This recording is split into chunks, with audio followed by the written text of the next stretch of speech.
నీ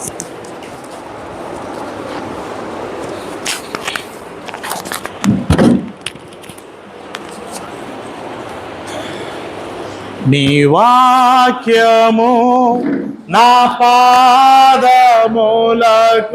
దీపము దీపము, నా త్రోవకు వెలుగై వెలుగై యొన్నాటి ఆ దీపము, నరరూపమెత్తిన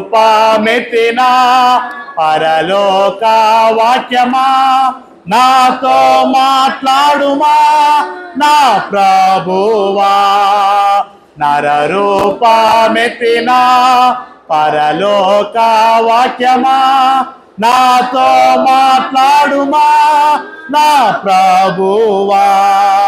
హల్లెలూయా హల్లెలూయా హల్లెలూయా హల్లెలూయా, నాదుడే చూడు క్రీస్తు రాజుకు హల్లెలూయా, నాదుడే చూడు క్రీస్తు రాజుకు హల్లెలూయా.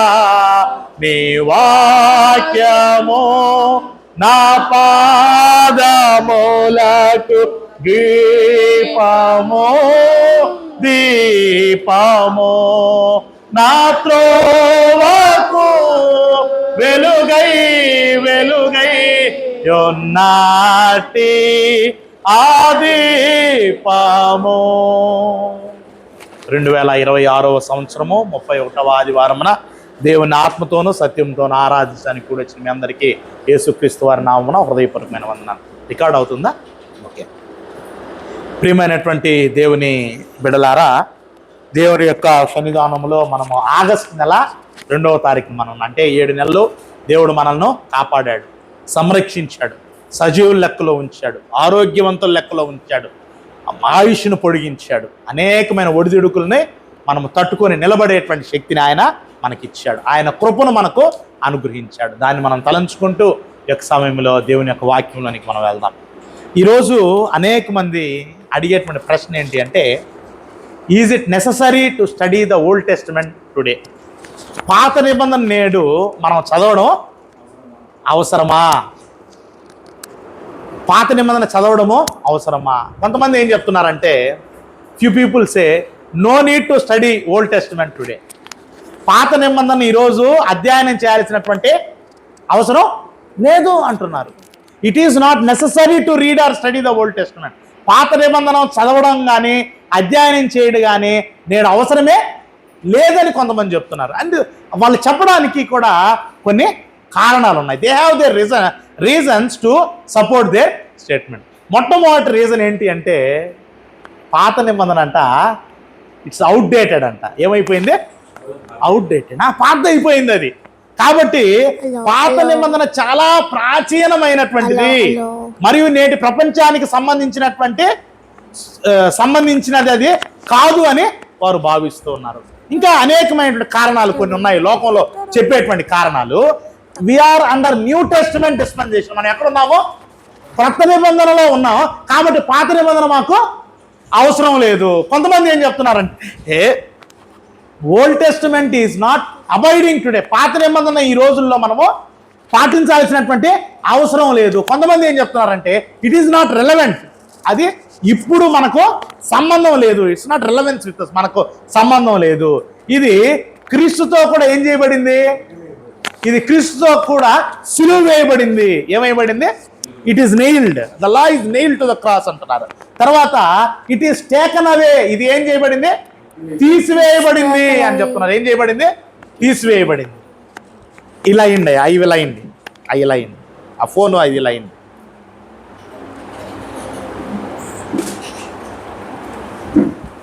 తర్వాత చివరగా ఏం చెప్తున్నారంటే, it belongs to the past అని చెప్తుంది. ఏం చెప్తున్నారు? ఇది గత కాలానికి చెందింది, ఇది మనకు సంబంధించినటువంటిది కాదు. అయితే ఈరోజు మనం చూసబోయేటువంటి విషయం ఏంటంటే, what does the Bible say about studying the Old Testament today? నూతన నిబంధన క్రైస్తవునిగా ఈ రోజుల్లో ఇప్పుడు పాత నిబంధనను అధ్యయనం చేయడం గురించి బైబిల్ ఏం చెప్తుంది? మనుషులు చెప్పారు. మనుషులు ఏం చెప్పారు? అది కొట్టివేయబడింది, తీసివేయబడింది, అవుట్డేటెడ్, అది రెలవెంట్ కాదని చెప్పారు. అయితే ఈరోజు మనందరం క్రైస్తవులమా? కొత్త నిబంధన క్రైస్తవులమా? అయితే బైబిల్ మనకేం చెప్తుంది? మనకు ప్రామాణికమో బైబిలా లేకపోతే మనుషులా? బైబిల్ ప్రామాణికం మనకి. కాబట్టి మనకు ఆధారం ఎవరు? బైబిల్. కాబట్టి బైబిల్ ఏం చెప్తుంది? పాత నిబంధన మనకి అవసరమా, అవసరం లేదని చెప్తుందా? గలతీయులకు రాసిన పత్రిక 3వ అధ్యాయం 24వ వచనంలో మనం చూస్తున్నాము. కాబట్టి మనము విశ్వాస మూలమున నీతిమంతులమని తీర్చబడినట్లు క్రీస్తునొద్దకు మనల్ని నడిపించుటకు ధర్మశాస్త్రం మనకు బాల శిక్షకుడాయను. The law was our tutor to bring us to Christ. క్రీస్తు యొద్దకు మనం నడిపించింది ఎవరు? క్రీస్తు యొద్దకు మనం నడిపించేది ఎవరు? క్రీస్తు యొద్దకు మనం నడిపించేది పాత నిబంధన. కాబట్టి ఇప్పుడు పాత నిబంధన అవుట్డేటెడా? పాత నిబంధన ఇంపార్టెంటా? పాత నిబంధన చాలా చాలా ఇంపార్టెంట్. అదే కదా వాక్యం చెప్తుంది. 1 కొరింథీ పత్రిక 10వ అధ్యాయం 11వ వచనంలో చూస్తున్నాము. ఈ సంగతులు దృష్టాంతములుగా వారికి సంభవించి, all these things happen to them as examples. వాళ్ళకి జరిగినటువంటివన్నీ మనకి ఏమై ఉన్నాయి? దృష్టాంతం అంటే మనకి ఎగ్జాంపుల్స్, ఉదాహరణలు. యుగాంతమందున మనకు బుద్ధి కలుగుటకై వ్రాయబడిన. పాత నిబంధన ఎందుకు?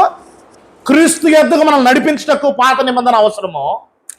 మనము క్రీస్తులో ఫలించున్నట్లు మనకు బుద్ధి కలుగు చేసేది ఏమై ఉన్నది? పాత నిబంధనే. పాత నిబంధన అవుట్డేటెడ్, పాత నిబంధన తీసివేయబడిందంటే మనకు బుద్ధి కలిగించేది ఏముంది? ఏమీ లేదు. కాబట్టి పాత నిబంధన అనేటువంటిది ప్రాముఖ్యమైనటువంటిది. ఈరోజు కొత్త నిబంధన క్రైస్తవులు కూడా పాత నిబంధన ఏం చేయాలి? చదవవలసినటువంటి వారుగా ఉన్నారు. ఎందుకంటే రోమాపత్రిక 15వ అధ్యాయం 4వ వచనంలో మనం చూస్తున్నాము. నిరీక్షణ కలుగుటకై పూర్వమందు వ్రాయబడినవన్నీ మనకు బోధ కలుగు నిమిత్తము వ్రాయబడి ఉన్నవి. పాత నిబంధన ఎందుకు వ్రాయబడింది? మనకు బోధ కలుగు నిమిత్తము. మనకు ఏం కలగాలి? It was return for hour instruction. మనకు బుద్ధినిచ్చేది ఏంటి? మనకు బుద్ధి చెప్పేది ఏంటి? మనకు బోధించేది ఏమై ఉన్నది? పాత నిబంధన అయి ఉన్నది. పాత నిబంధన బాల శిక్షకుడు అయ్యాడు, మనము క్రీస్తులోనికి నడిపింపబడ్డాం. పాత నిబంధన అది ఛాయ అయి ఉన్నది. ఈరోజు కొత్త నిబంధన మనము నిజ స్వరూపంలో మనం ఉన్నాం. Old testament was shadow and new testament is reality. షాడోని రియాలిటీని మనం వేరు చేయగలమా? మనల్ని మన నీడను వేరు చేయగలమా? కాబట్టి పాత నిబంధనలు క్రొత్త నిబంధనలు మనం ఏం చేయలేమో డిఫరెన్షియేట్ చేసి అది అవుట్డేటెడ్, దాన్ని చదవకూడదు, అది దాంతో మనకు పని లేదని పడవేసేటువంటి అనేక మంది ప్రబుద్ధులు జీవించేటువంటి క్రైస్తవ కాలంలో మనం ఉన్నాం. కాబట్టి ఈరోజు మనం నేర్చుకునే విషయం ఏంటంటే పాత నిబంధన ముఖ్యమా కాదా? ఎస్. పాత నిబంధన వలన మనము క్రీస్తు యొద్దకు నడిపించబడుచున్నాము. రెండవది, పాత నిబంధన మనకు బుద్ధి కలుగు చేస్తూ ఉంది. మూడవది, పాత నిబంధన మనకు బోధిస్తూ ఉంది. ఏం చేస్తుంది? బోధిస్తుంది. కాబట్టి ఈరోజు పాత నిబంధనలో ఒక వ్యక్తిని గురించి మనము ధ్యానించబోతున్నాం. పాత నిబంధన మనకు ఒక ఎగ్జాంపుల్ కదా.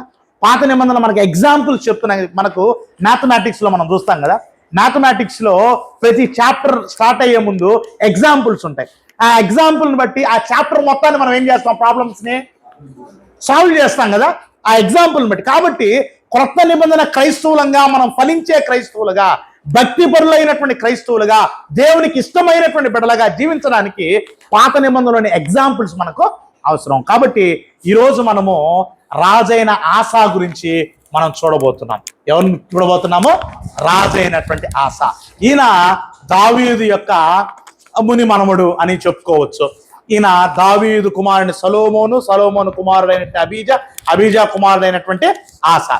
ఈ ఆసా 2వ దినవృత్తాంతం గ్రంథము 14వ అధ్యాయము 2వ వచనంలో మనం చూస్తే, దినవృత్తాంతం 2వ గ్రంథము 14వ అధ్యాయం 2వ వచనంలో మనం చూస్తే, ఆసా తన దేవుడైన యెహోవా దృష్టికి అనుకూలముగాను యథార్థముగాను నడిచినటువంటి వాడు. Asa was a very good king. He was blameless. He was genuine in his faith. యెహోవా దృష్టికి అనుకూలమైనటువంటి వాడా, యథార్థమైనటువంటి వాడా? ఎస్, ఆయన మంచివాడు. ఎంత మంచివాడంటే 14 అన్య దేవతల బలిపీఠములను పడగొట్టి, ఉన్నత స్థలములను పడదోసి, ప్రతిమలను పగలుగొట్టి, దేవతా స్తంభములను కొట్టివేయించి, ఉన్నత స్థలములను, సూర్య దేవతా స్తంభములను యూదావారి పట్టణములన్నిటి నుండి తీసివేసినటువంటి వాడు. అతడు యూదావారికి ఇలా ప్రకటన చేశాడు. ఏమని ప్రకటన చేశాడంటే చూడండి, అతని నోట్లోంచి వస్తున్నటువంటి మాట, యథార్థవంతుడు, దేవుని దృష్టిలో కృప పొందినటువంటి వాడు. అతను మాట్లాడుతున్నాడు, దేవుడైన యెహోవాను మనము ఆశ్రయించినందున ఆయన మన చుట్టూను నెమ్మది కలుగజేసి ఉన్నాడు. ఏమని చెప్తున్నాడు? నేను మీ రాజును, నేను ఎవరిని ఆశ్రయించాను? అర్థమవుతుందా? ఈ ఆశ చెప్తున్నాడు తన ప్రజలకు, తన దేశ ప్రజలకు, నేను రాజును, దేవునికి దృష్టిలో యథార్థవంతుడై ఉన్నాను, నేను దేవుణ్ణి ఆశ్రయించినందున ఆయన మన చుట్టూ ఏం చేశాడు?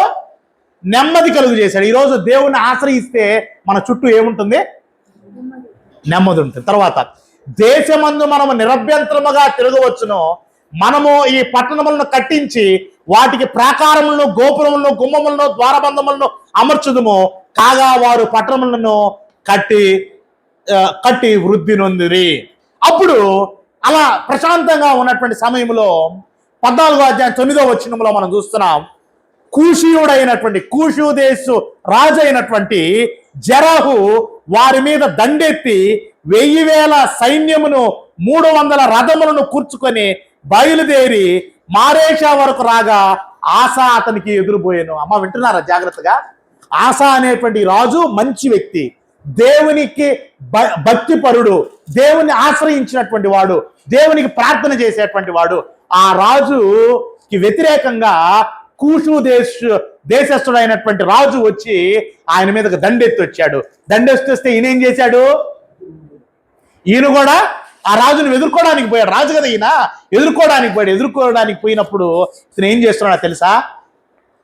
ఏం చేస్తున్నాడు? మా సైన్యాన్ని కూర్చుకోవాలా, సైన్యాన్ని బలపరచాలా. ఏం చేస్తున్నాడు చూడండి 11 ఈ ఆసా తన దేవుడైన యెహోవాకు మొరపెట్టాడు.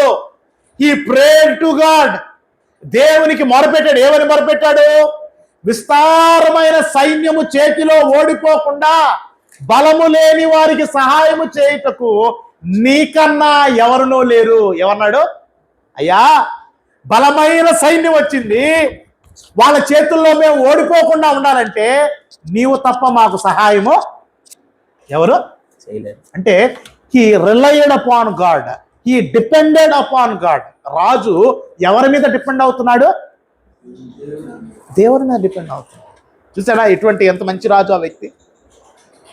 నేను బలవంతుడను, నేను యుద్ధశూరుడను, నా సైన్యం ఇంత గొప్పది, నా రథములు ఇన్ని గొప్పవి, నాకు ఇన్ని గుర్రాలు ఉన్నాయి, ఇంతమంది సైన్యాధిపతులు ఉన్నారు, ఇంతమంది సైన్యాధికారులు ఉన్నారు, ఇంత గొప్ప సైన్యం ఉంది అని వాళ్ళని చూసి ఆయన గర్వించలా.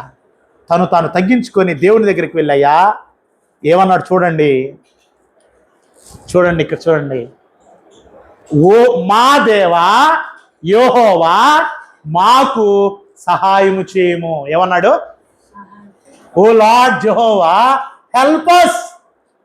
మాకు ఈరోజు ప్రియమైనటువంటి వారలారా, శత్రువు రాజే మన మీదకి రావాల్సిన అవసరం లే. అపవాది మనకు శత్రువుగా వస్తాడు. ఎవరు వస్తున్నారు? Satan is coming in to every houses. సాతాను ప్రతి గృహంలోనికి వస్తాడు. సాతాను ప్రతి ఒక్కరి దగ్గరికి వస్తాడు. ఎందుకో తెలుసా? మనం ఎవరో దేవుని బిడ్డలం. మనం అపవాది ఎవరు? మన తండ్రి అయిన దేవునికి శత్రువు. దేవుని బిడ్డలమైన మన దగ్గరికి అపవాది వస్తాడు. అప్పుడు మనం చేయాల్సింది ఏంటి? ఏం చేయాలి? ఇక్కడ మనం నేర్చుకుంటాం కదా, పాత నిబంధన మనకి ఏం నేర్పిస్తుందమ్మా? అంత పెద్ద సైన్యం వచ్చినప్పుడు రాజు ఏమని ప్రార్థన చేశాడు? మా దేవా యెహోవా, మాకు సహాయము చేయము. ఈరోజు అపవాదిని ఎదిరించాలంటే మన ప్రార్థన ఏమై ఉంది? దేవా మాకు సహాయం చేయము. మనము ఆశా దగ్గర నుంచి నేర్చుకుంటున్నాం. ఈరోజు పాత నిబంధన ఒక ఎగ్జాంపుల్ కదా. ఆస ఎలా ఉన్నాడు, ఈ శత్రువు రాజు వచ్చినప్పుడు ఏం చేశాడు?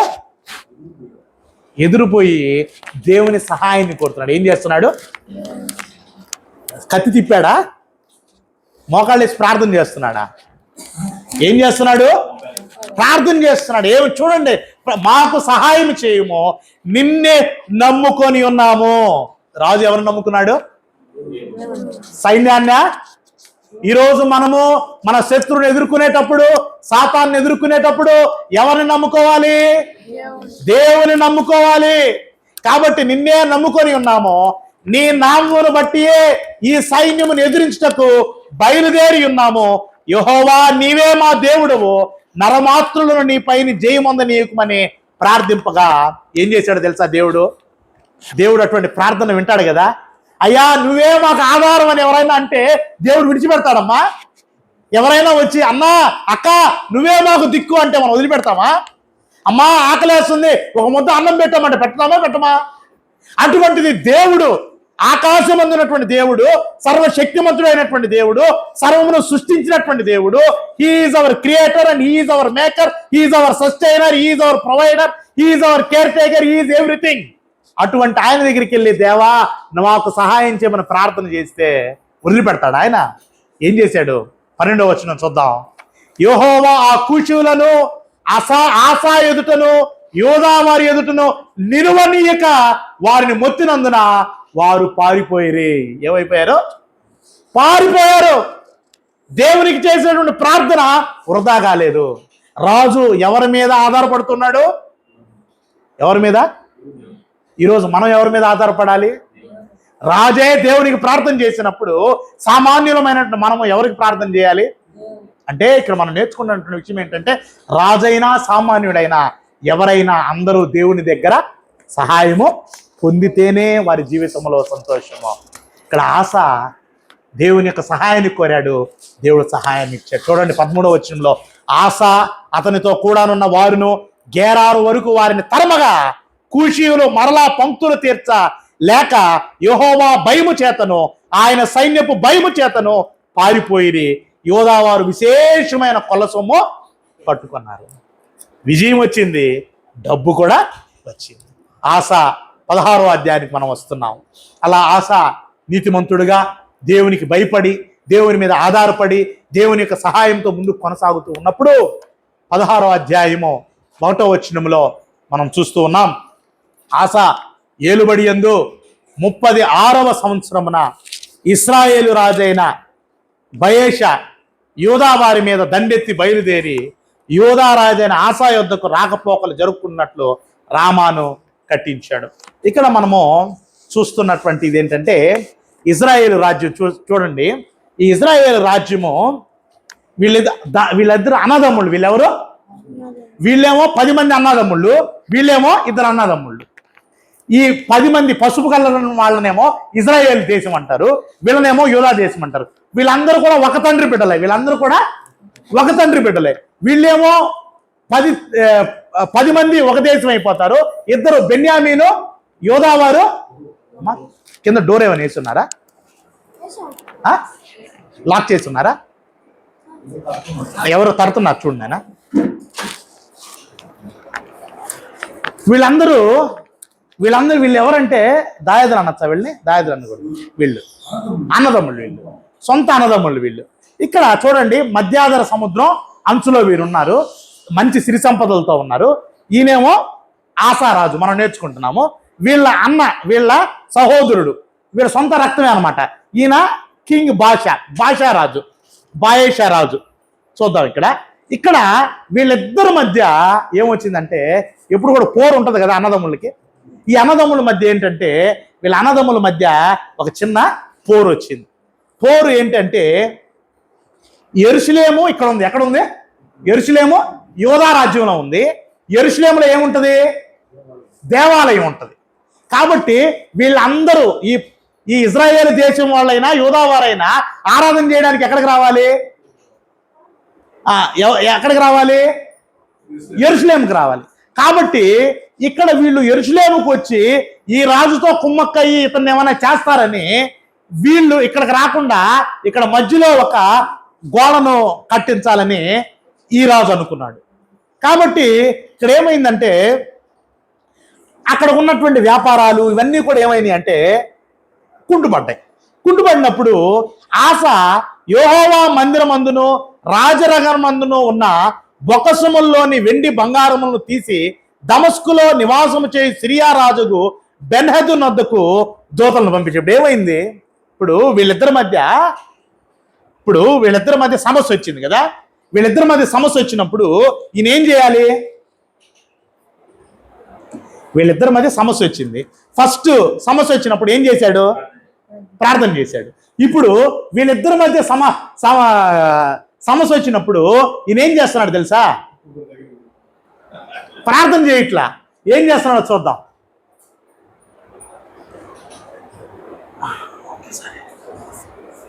ఆస యెహోవా మందిరమందును రాజనగరమందును ఉన్న బొక్కసములోని వెండి బంగారములు తీసుకొని దమస్కులో నివాసము చేయి సిరియా రాజుకు బెన్హదదు నొద్దకు దూతలను పంపిస్తున్నాడు. ఎవరి దగ్గరికి పంపిస్తున్నాడు?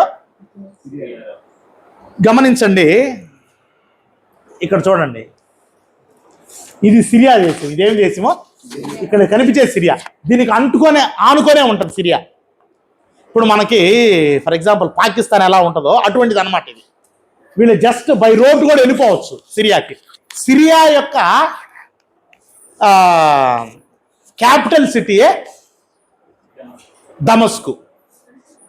సిరియా యొక్క క్యాపిటల్ సిటీ దమస్క్ అన్నమాట. ఎవరు శబ్దం? సిరియా యొక్క క్యాపిటల్ సిటీ దమస్క్ అనమాట. గమనించడం, మనము అపోస్తల కార్యం 9వ అధ్యాయంలో పౌలు ఎక్కడికి వెళ్తుంటాడు? దమస్కు గుర్రం మీద వెళ్తూ ఉంటాడు అనమాట.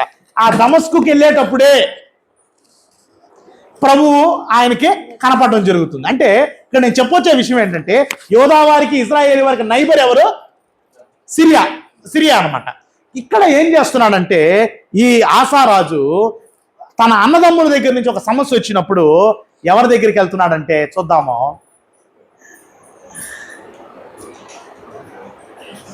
ఐఎమ్ సారీ,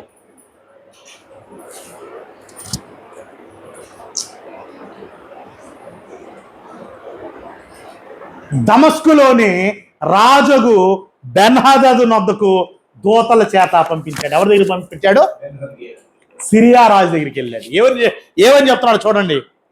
నా తండ్రికిని నీ తండ్రికిని కలిగి ఉన్నట్టు నాకును నీకును సంధి కలిగి ఉన్నది. వెండిని బంగారమును నీకు పంపి ఉన్నాను. ఇశ్రాయేలు రాజైన బాయేషా నన్ను విడిచి అవతలికి పోవునట్లుగా నీవు అతనితో చేసి ఉన్న సంధిని భంగము చేయమని వర్తమానము చేసెను. ఎవరికి పంపించాడు? ఈ బెన్హదదుకు పంపించాడు. ఇక్కడున్న ఈయన వీళ్ళిద్దరి మధ్య సమస్య అయితే ఎవరి దగ్గరికి సహాయానికి పోయాడు? సిరియా దేశపు రాజు దగ్గరికి వెళ్ళాడు. ప్రియమైనటువంటి వారలారా, మొట్టమొదటిగా ఆయన్ని ఒకవైపు మనం చూసాము. కూషు రాజు వచ్చినప్పుడేమో దేవుణ్ణి ఆశ్రయించాడు. ఇజ్రాయేల్ రాజు తన తమ్ముడే వచ్చినప్పుడు ఎవరిని ఆశ్రయిస్తున్నాడు? మనిషిని ఆశ్రయిస్తున్నాడు. అప్పుడు బయేషా అది విని 5వ వచనంలో రామాను ప్రాకారంలో కట్టించడం మానేసి తాను చేయుచున్న పని చాలించెను. అప్పుడు రాజైన ఆస యోధా వారిని అందరిని సమకూర్చెను. వీరు పోయి బయేషా కట్టించుండిన రామాపట్నపు రాళ్లను దూలమును తీసుకొని వచ్చిరి. వాటితో ఆస గేబాను మిస్పాకు ప్రాకారపురములుగా కట్టించాడు. ఇక్కడ ఏంటంటే దేవుణ్ణి ఆశ్రయించకుండా బెన్హదదును ఆశ్రయించాడు. వాళ్ళిద్దరు కూడా సంధి చేసినందువలన వాళ్ళ బయేషా రాజు ఏం చేశాడంటే ఆపేశాడు. సమస్య ఏమైంది? తీరిపోయింది. కానీ ఇక్కడ అసలు సమస్య మొదలవుతుంది. అసలు సమస్య ఏంటంటే దేవుడు సమస్తాన్ని చూస్తూ ఉన్నాడు. సామెతల గ్రంథం 15వ అధ్యాయం 3వ వచనం, యెహోవా కన్నులు ప్రతి స్థలము మీద నుండును, చెడ్డవారిని మంచివారిని అది చూస్తూ ఉండును. God sees everything. దేవుడు అన్నీ చూస్తున్నాడు. ఆశా జీవితంలో పిల్లలు వింటున్నారా? God is seeing everything. దేవుడు అన్నిటినీ చూస్తూ ఉన్నాడు. ఆ కాలం ముందు 7వ వచనంలో చూడండి, దేవుడు తన దీర్ఘదర్శి అయినటువంటి హలాని యోధారాజు అయిన ఆసా యొద్దకు వచ్చి అతనితో ఇలాగూ ప్రకటించెను, నీవు నీ దేవుడైన యెహోవాను నమ్ముకొనక సిరియా రాజును నమ్ముకుంటివే.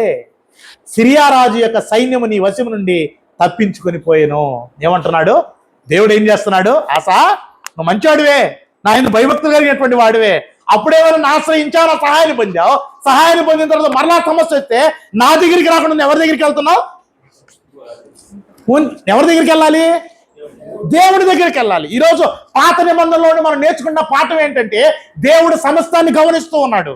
ఈరోజు ఒకసారి దేవుణ్ణి ఆశ్రయించి దేవుని సహాయం పొందిన తర్వాత ఇంకా నాకేముందిలే, నేను హ్యాపీగా ఉండొచ్చులే అని మరొక రాజు సహాయం దగ్గరికి వెళ్ళాడు. దేవుడు ఏం చేస్తున్నాడు? చూస్తా ఉన్నాడు. చూడండి 8వ వచనంలో జ్ఞాపకం చేస్తున్నాడు. బహు విస్తారమైన రథములను, గుర్రపు రౌతులను గల కూషియులను, లూబియులను గొప్ప దండై వచ్చిరి కదా, అయినను నీవు యెహోవాను నమ్ముకొని నందున ఆయన వారిని నీ చేతికి అప్పగించును. ఏం చేశాడు? కూషియులు వచ్చారు, నువ్వు యెహోవాను నమ్ముకున్నావు, దేవుడు నిన్ను ఏం చేశాడు? దేవుడు నిన్ను ఏం చేశాడు? కాపాడా? అయితే ఇప్పుడు నీవు ఏం చేశావు?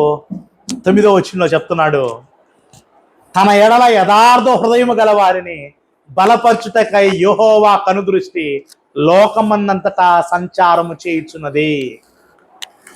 యెహోవా దృష్టి లోకమన్నంతటా ఎవరిని బలపరచడానికి? తన ఎదుట.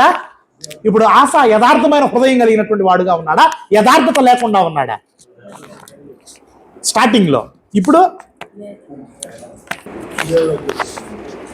ఫస్ట్, ఇప్పుడు దేవుడేమంటున్నాడు?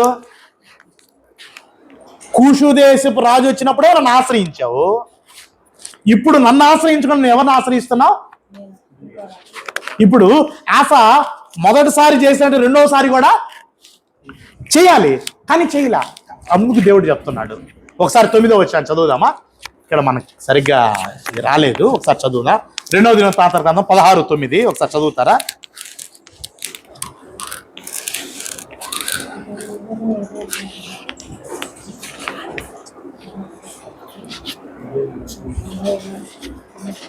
తన ఎడల యథార్థ హృదయము గల వారిని బలపరచుటకై యెహోవా కనుదృష్టి లోకమందంతటా సంచారము చేయుచున్నది. ఈ విషయమందు నీవు మతి తప్పి ప్రవర్తించితివి గనుక ఇది మొదలుకొని నీకు యుద్ధములే కలుగును. ఎలా ప్రవర్తించావు? మతి తప్పావు. పాత నిబంధన మనకి ఏం నేర్పుతుంది?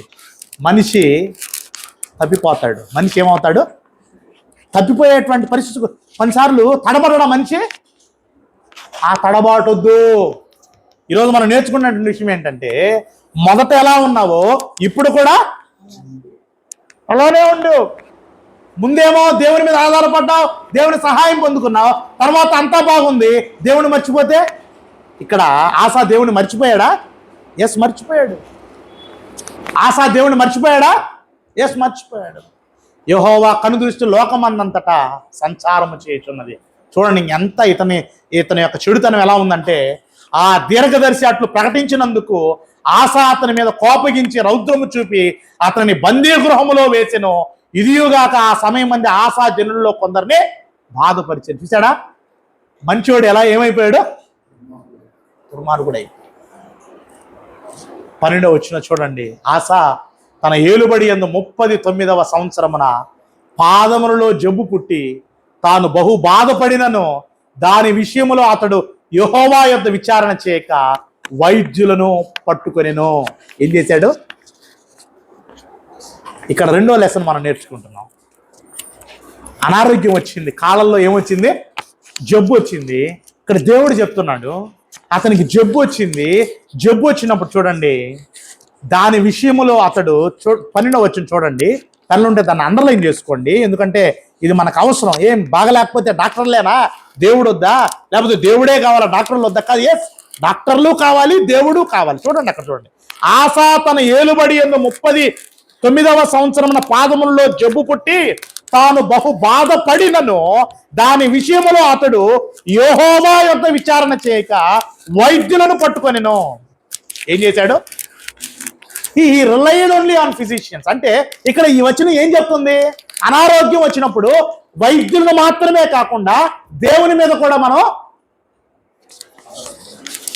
నేర్చుకుంటున్నాం. పాఠం మనం ఇక్కడ పాత నిబంధనలో అనారోగ్యం వచ్చినప్పుడు ఎవరిని మాత్రమే మనం నమ్ముకోకూడదు. ఇక్కడ ఏం చేశాడు ఈయన? తప్పుగా చూపిస్తున్నాడు దేవుడు. యెహోవా వద్దకు రాక వైద్యులను ఆశ్రయించడం అంటే దేవుణ్ణి నమ్మకుండా ఎవరి మీద ఆధారపడ్డాడు? వైద్యులు కావాలి. ఆ వైద్యులకి ఇచ్చిన జ్ఞానం ఎవరిది? దేవుడిచ్చిన జ్ఞానం. అంటే మొట్టమొదటిగా ఈయన పాస్ అయ్యాడు, రెండో దాంట్లో, మూడో దాంట్లో, నాలుగో దాంట్లో. అంటే మూడో దాంట్లో ఏంటంటే దీర్ఘదర్శిని దేవుని యొక్క ప్రవక్తను ఏం చేశాడు? చెరసాల్లో వేసి అనేక మందిని బాధ పెట్టాడు. నాలుగోది తన అనారోగ్యంలో కూడా దేవుణ్ణి ఏం చేయలేకపోయాడు? దేవుని గుర్తించలేకపోయాడు. దేవుని యొక్క వాక్యం ఏం చెప్తుందంటే కీర్తన గ్రంథం 118:8-9 మనుషులను నమ్ముకొనుట కంటే రాజును నమ్ముకొనుట కంటే యెహోవాను ఆశ్రయించుట మేలు. కీర్తన గ్రంథం 118:8-9. యెషయా గ్రంథం 31:1 చూస్తున్నాం, ఇశ్రాయేలు పరిశుద్ధ దేవుని లక్ష్య పెట్టకయు యెహోవా యొద్ద విచారింపకయు సహాయం నిమిత్తము ఐగుప్తులకు వెళ్ళుచు గుర్రములను ఆధారం చేసుకుని వారి రథములను విస్తారములనియు రౌతులు బలాఢ్యులనియు వారిని ఆశ్రయించు వారికి శ్రమ. ఎందుకు శ్రమ? మనుషులు ఎందుకు ఆశ్రయించకూడదు? ఐగుప్తీయులు మనుషులే. ఎవరు వీళ్ళు? ఐగుప్తులు దేవుళ్ళు కాదు, మనుషులే. దేవుడు కారు. ఐగుప్తుల గుర్రములు మాంసమయములే గాని ఆత్మ కావు. యెహోవా తన చెయ్యి చాపగా సహాయము చేయువాడు జోగును, సహాయము పొందువాడు పడును, వారందరూ కూడి నాశనమగుదురు. ఇర్మియా 17:5 మనం చూస్తున్నాం. నరులను ఆశ్రయించి శరీరులను తమకు ఆధారముగా చేసుకొనుచు తన హృదయమును యెహోవా మీద నుండి తొలగించుకొని వాడు ఆస ఏమయ్యాడు? ఫస్ట్ ఫేజ్ లో ఎలా ఉన్నాడు? యథార్థవంతుడిగా దేవుని మీద ఆధారపడ్డవాడుగా ఉన్నాడు. రెండో ఫేజ్ లోకి వచ్చేటప్పుడు ఏమైపోయాడు? నాణ్యానికి రెండు వైపులు కదా. ఒకవైపు ఏమో ఎలా ఉన్నాడు? యథార్థం దేవుని మీద ఆధారపడ్డాడు. రెండో వైపుకి వచ్చేటప్పటికి ఎవరిని ఆశ్రయించాడు? మనుషుల్ని, వైద్యుల్ని ఆశ్రయించారు. వాళ్ళు ఏమవుతారంట? నరులను ఆశ్రయించేవారు ఏమవుతారంట? 17వ అధ్యాయం 5వ వచనం. అమ్మ వింటున్నారా? పిల్లలు వింటున్నారా? యవనస్తులు వింటున్నారు? అందరూ దేవుణ్ణి నమ్ముకొనకుండా నరులను ఆశ్రయించువారు, శరీరులను ఆధారము చేసుకుని వారు, తమ హృదయమును యెహోవా మీద నుండి తొలగించుకొని వారు ఏమవుతారంట? చెప్పండి, ఏమవుతారు? యాకోబు పత్రిక 2వ అధ్యాయం 10వ వచనం. ఎవడైనను ధర్మశాస్త్రం అంతయు గైకొనియు ఒక్క ఆజ్ఞ విషయంలో తప్పిపోయిన ఎడల ఆజ్ఞలన్నిటి విషయంలో ఏమైపోతాడు? ఇప్పుడు ఈయన ఒకవైపు బాగున్నాడు, మరోవైపు చెడిపోయాడు. లేకపోతే బాగున్న వైపునే ఇది చెల్లతులే అన్నాడు దేవుడు. ఏమన్నారు దాన్ని? ధర్మశాస్త్రం అన్ని విషయాలు మనం, ధర్మశాస్త్రం అంటే 613 ఆజ్ఞలు. ఎన్ని ఆజ్ఞలు? 613 ఆజ్ఞలు. 612 ఆజ్ఞలు చేసి ఒకటి ఆజ్ఞ చేయకపోతే ఫెయిల్ అయిపోయినట్టేనా కాదా? దేవుని వాక్యం ప్రకారం, మన మనుషుల ప్రకారం ఒకటే కదా, చూసి చూడదు. కానీ దేవుడి విషయంలో అలా కాదు. ఇక్కడ ప్రకటన గ్రంథం 13వ అధ్యాయము 15 నుండి 16 వచనంలో చెప్తున్నాడు. ప్రకటన గ్రంథము లవోదికీయాలో ఉన్నటువంటి వారికి చెప్తున్నాడు, నీ క్రియలను నేను ఎరుగుదును, నీవు చల్లగానైనను వెచ్చగానైనను లేవు. నీవు చల్లగానైనను వెచ్చగానైనా ఉండిన మేలు, నీవు వెచ్చగానైనను చల్లగానైనా ఉండక నులివెచ్చగా ఉన్నావు. ఎలా ఉన్నావు? నులివెచ్చగా ఉన్నావు. ఆశ ఎలా ఉన్నాడు? నులివెచ్చగా ఉన్నాడు. గనుక నేను నిన్ను నా నోట నుండి ఉమ్మివేయను ఉద్దేశించున్నాను. నులివెచ్చగా ఉన్నటువంటి వారిని దేవుడు ఏం చేస్తాడు?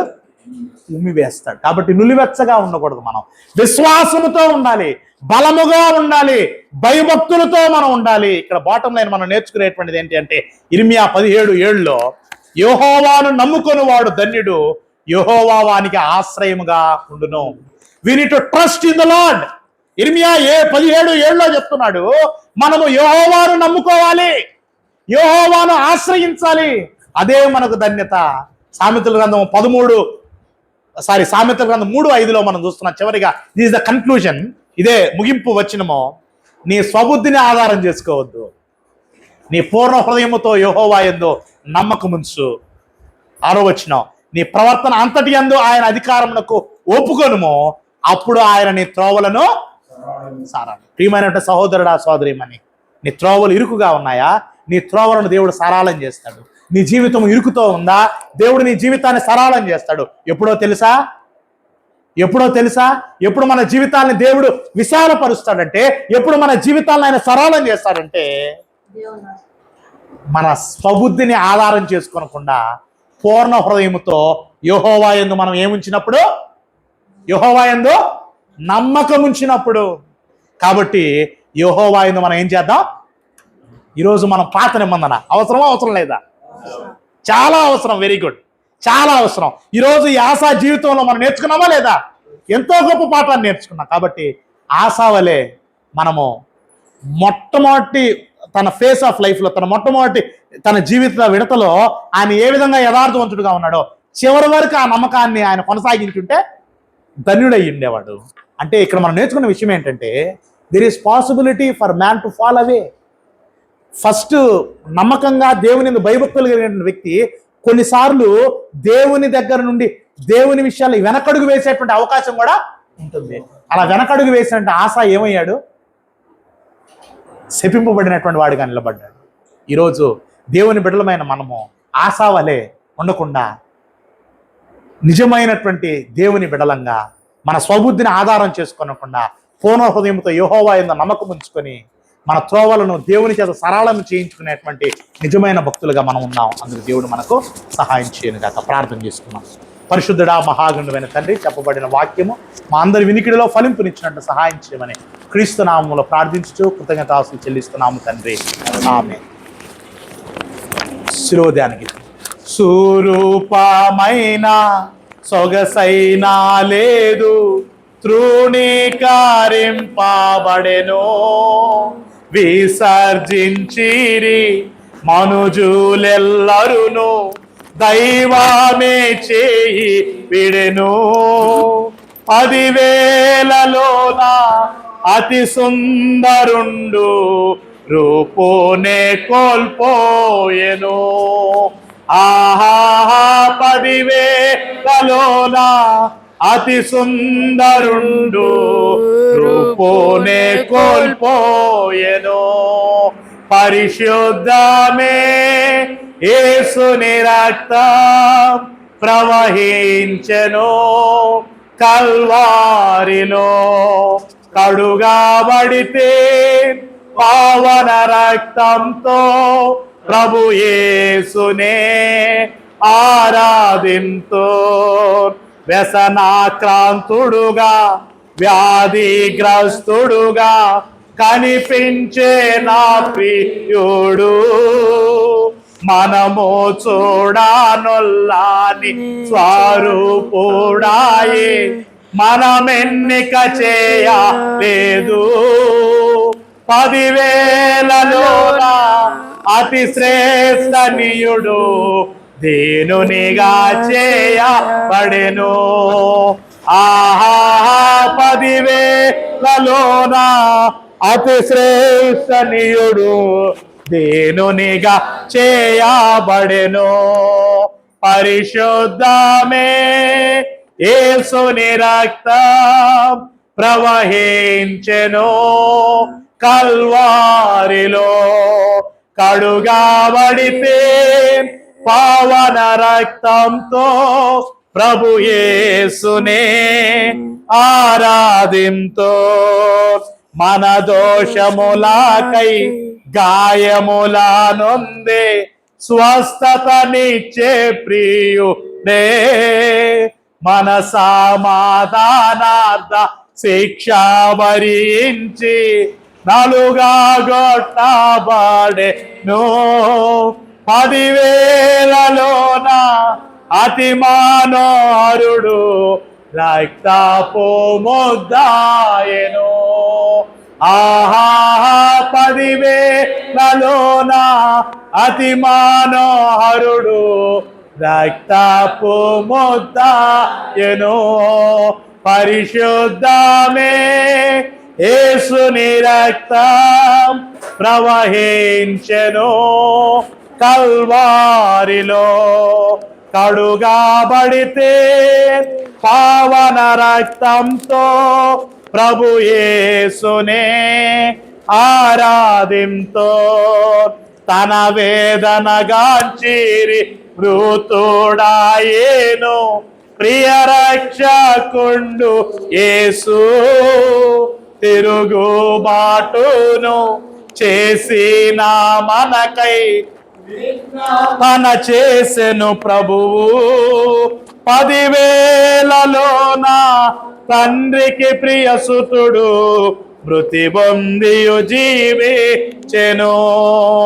ఆహా 10,000లోన తండ్రికి ప్రియసుతుడు మృతి పొందియు జీవించెను.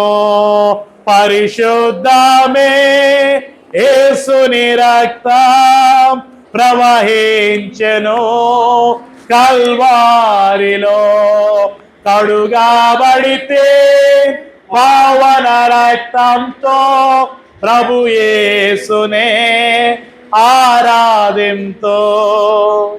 ప్రభురాత్రి పోయిన కార్యక్రమం ఆచరిద్దాం. మన మధ్యలో ఉన్నటువంటి దైవజనులు ముందుకు వచ్చి ప్రభురాత్రి పోయిన కార్యక్రమంలో మనం నడిపించవలసిందిగా ప్రభు పేరట కోరుచున్నాం.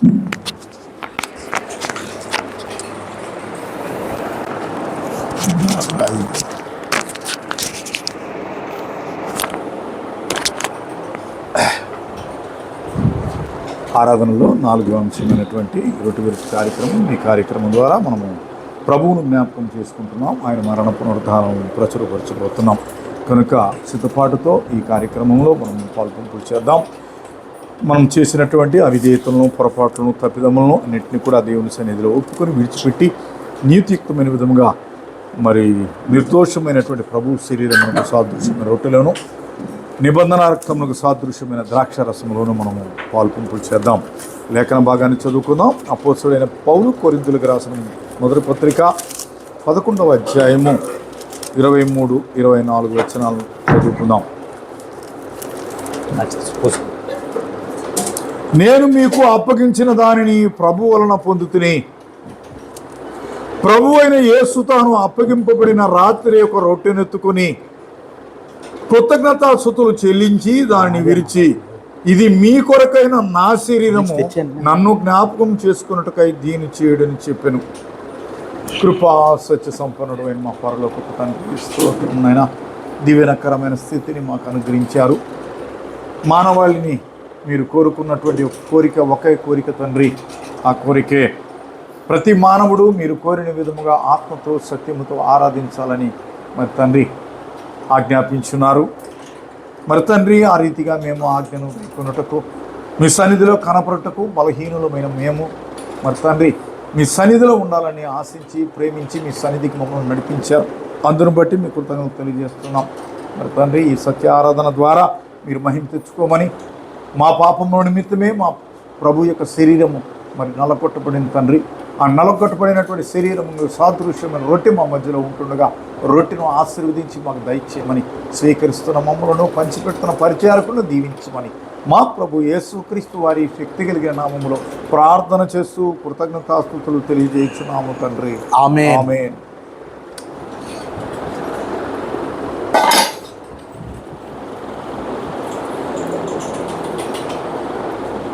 Thank you.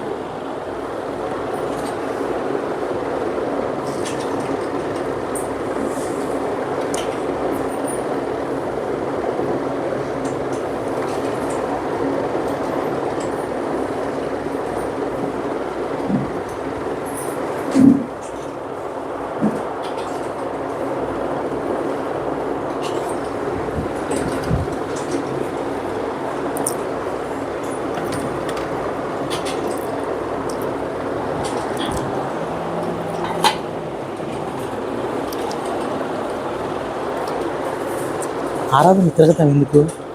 కూర్చో.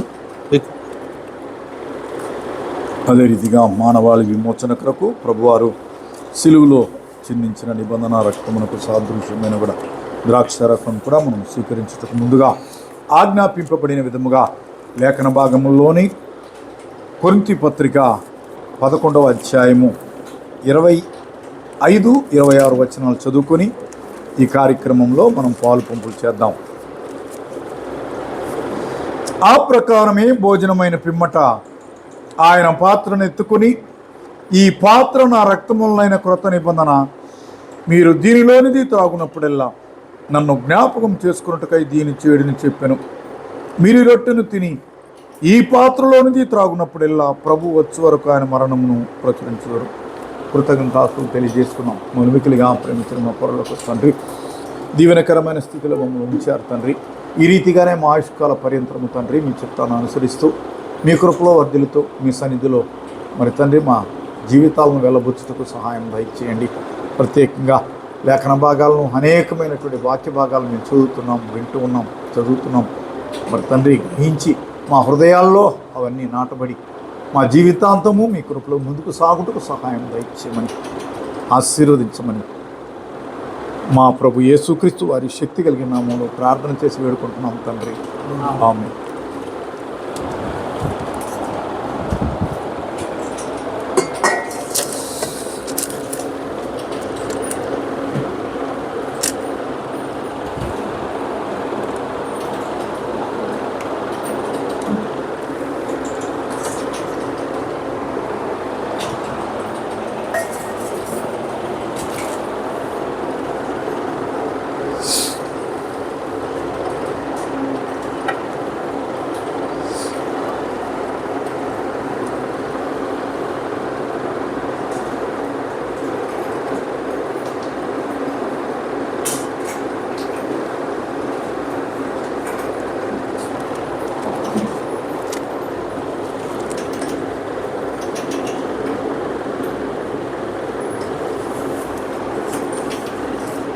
ఆరాధనలో చివరి అంశమైనటువంటి కానుకలు సమర్పించుకున్నట్టుకు ముందుగా పరిశుద్ధ గ్రంథం నుండి లేఖన భాగాన్ని చదువుకుందాం. కొరింథీయులకు రాసిన 2వ పత్రిక 8వ అధ్యాయము 12వ వచనాన్ని చదువుకుందాం. మొదట ఒకడు సిద్ధమైన మనస్సు కలిగి ఉంటే శక్తికి మించి కాదు గాని కలిమి కొలదే ఇచ్చినది ప్రీతికరమగును. 2వ కొరింథీ పత్రిక 9వ అధ్యాయము 7 నుండి. సనుగు కొనకయు బలవంతముగా కాకయు ప్రతివాడును తన హృదయములో నిశ్చయించుకున్న ప్రకారం ఇవ్వలను. దేవుడు ఉత్సాహముగా ఇచ్చువారిని ప్రేమించును, మరియు అన్నిటి యందు ఎల్లప్పుడూ మీలో మీరు సర్వ సమృద్ధి గలవారై ఉత్తమమైన ప్రతి కార్యం చేయుటకు దేవుడు మీ ఎడల సమస్త విధమైన కృపను విస్తరింప చేయగలడు. సమయంలో కానుకల గీతం మనం పాడుతుండగా యేసుతోటి విగాను పోదమా, అడ్డుగా వచ్చు వైరి గెల్వను, యుద్ధనాదంబుతో పోదమా. యేసుతోటి విగాను పోదమా, అడ్డుగా వచ్చు వైరి గెల్వను, యుద్ధనాదంబుతో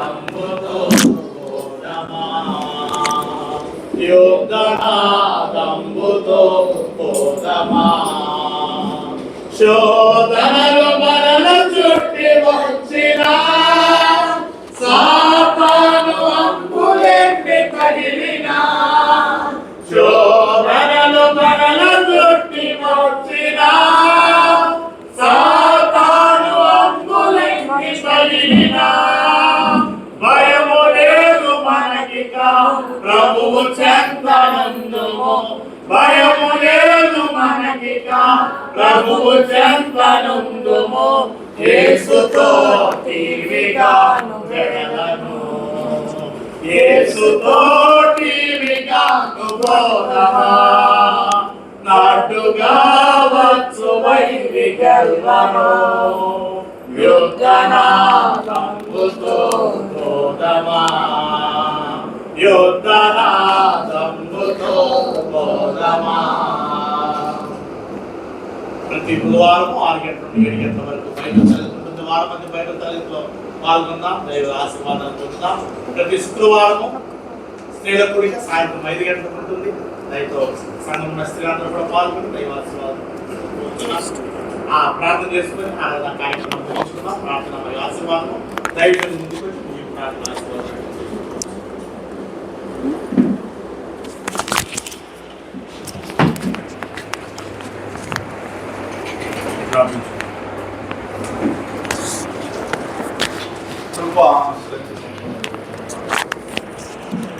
ఆరాధనకు పాత్రుడైన మా దేవాన్ని మా పుత్రుడా, మహోన్నత స్థలంలో పరిశుద్ధుడు పరిశుద్ధుడు పరిశుద్ధుడని గాన ప్రతిగానములతో స్తుతింపబడుతున్న దేవా, మీ కుమారుడుగా కుమార్తెగా చేసుకున్నారు. పరిశుద్ధాత్మని బలాన్ని ఇచ్చారు. జీవగ్రంథంలో స్థానం ఇచ్చారు. మీరు ఇచ్చినటువంటి ఆధిక్యతను మేము ఎన్నడూ కూడా పోగొట్టుకోకుండా నీతియుక్తమైన విధముగా భయముతో భక్తితో వన్నతో జీవించినంతకాలం తండ్రి మా ప్రభు చూపినటువంటి ఆ ప్రేమ మార్గంలో మా ప్రభు అడుగుజాడలో నడుచుకుంటూ క్రీస్తు స్వారూప్యం ఎదుగుతూ మీ కొరకు వర్తించడం సహాయం వహించండి. ప్రాధాన్యత అనుకూలమైన అనేక సార్లు అనేక సందర్భాల్లో మన తండ్రి స్థిరత్వాన్ని కోల్పోయి కుడికి ఎడంతో పడిపోతుంటాం తండ్రి. దర్శించండి, కనిపించండి తండ్రి. మీ బలిష్టమైన చేతిని జీవించినంత కాలము క్రీస్తు ప్రభు సంఘంలో కొనసాగుతూ సంఘ వ్యాప్తిలో పాటుపడుతూ మీకు ముందుకు సాగే అవకాశం నిరంతరం చేయవలసిన ఒక్కొక్క బిడ్డలు ఆయా కుటుంబాలు జీవించి ఆశీర్వదించండి. ఆయా బిడ్డల శరీరాల్లో మంచి ఆరోగ్యం చేయండి. ఆ బిడ్డలు హృదయ కోరికలను తీర్చండి. కుటుంబంలో శాంతిని సమాధానం అందించండి.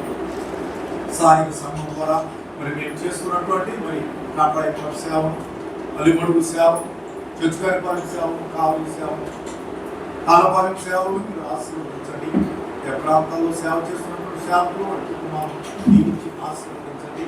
మళ్ళా మేమందరం ఈ రీతిగా మీ సన్నిధిలో కనపడి పడిందరం క్షేమాన్ని భద్రతను అనుగ్రహించుకోండి. ఇచ్చిన అవకాశాన్ని బట్టి మీకు ఘనత మహిమ ప్రభావం మీకొకరికే ఆరోపిస్తూ మా ప్రభు యేసుక్రీస్తు వారి శక్తి కలిగిన ప్రార్థన చేసి ప్రభు యేసుక్రీస్తు వారి దివ్య కృపయు పరిశుద్ధ ఆత్మ అన్యోన్య సహవాసం సదా మాకు తోడై ఉండును గాక. ఆమేన్.